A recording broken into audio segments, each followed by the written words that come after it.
বগুড়ায় হতে যাচ্ছে আন্তর্জাতিক বিমানবন্দর, আধুনিক বিমান ঘাঁটি ও ফ্লাইং প্রশিক্ষণ কেন্দ্র।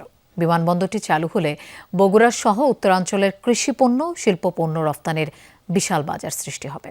বৃহস্পতিবার বিমানবন্দর চালুর সম্ভাব্যতা যাচাই করতে এসে বেসরকারি বিমান চলাচল ও পর্যটন মন্ত্রী, প্রতিমন্ত্রী, স্থানীয় সরকার, পল্লী উন্নয়ন ও সমবায় প্রতিমন্ত্রী এবং বিমান বাহিনী প্রধান এসব কথা জানান।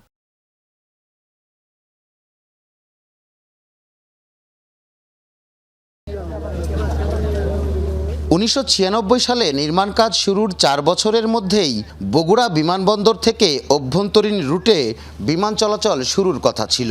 তবে আড়াই দশকেরও বেশি সময় ধরে সেই উদ্যোগ রাষ্ট্রযন্ত্রের লাল ফিতায় বন্দী। অবশেষে দূর হলো সব জটিলতা।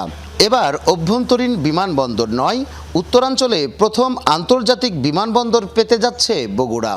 আমরা চাচ্ছি এখানে আন্তর্জাতিক মানের বিমানবন্দর হোক এবং এই উত্তরাঞ্চলের দিকে কোনো বিমানবন্দর নেই, আন্তর্জাতিক বিমানবন্দর নেই, সেইটার জন্য বিশেষ করে বগুড়াটাকে গুরুত্ব দেওয়া হচ্ছে।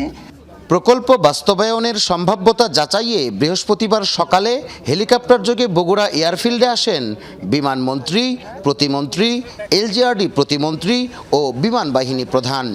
এ সময় বিমান বাহিনী প্রধান জানান, আন্তর্জাতিক বিমানবন্দরের পাশাপাশি বগুড়ায় একটি আধুনিক বিমান ঘাঁটি নির্মাণের কাজও শুরু হচ্ছে। এখানে আমরা চাই একটা অত্যাধুনিক বিমান ঘাঁটি প্রস্তুত করার জন্য, যেখানে আমাদের অত্যাধুনিক জঙ্গি বিমান আসবে অবশ্যই, এবং এই ব্যাপারেও আমাদের সরকারের অনেক আমাদেরকে সহযোগিতা করছেন। বগুড়ায় আন্তর্জাতিক বিমানবন্দর চালু হলে উত্তরাঞ্চলের কৃষিপণ্য ও শিল্পপণ্য রফতানির বিশাল বাজার সৃষ্টি হবে বলে জানান এলজিআরডি প্রতিমন্ত্রী।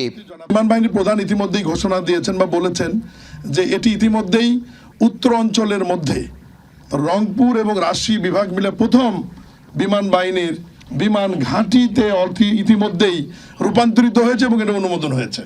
বগুড়ায় আন্তর্জাতিক বিমানবন্দর, অত্যাধুনিক বিমান ঘাঁটি ছাড়াও নির্মিত হবে আধুনিক ফ্লাইং প্রশিক্ষণ কেন্দ্র।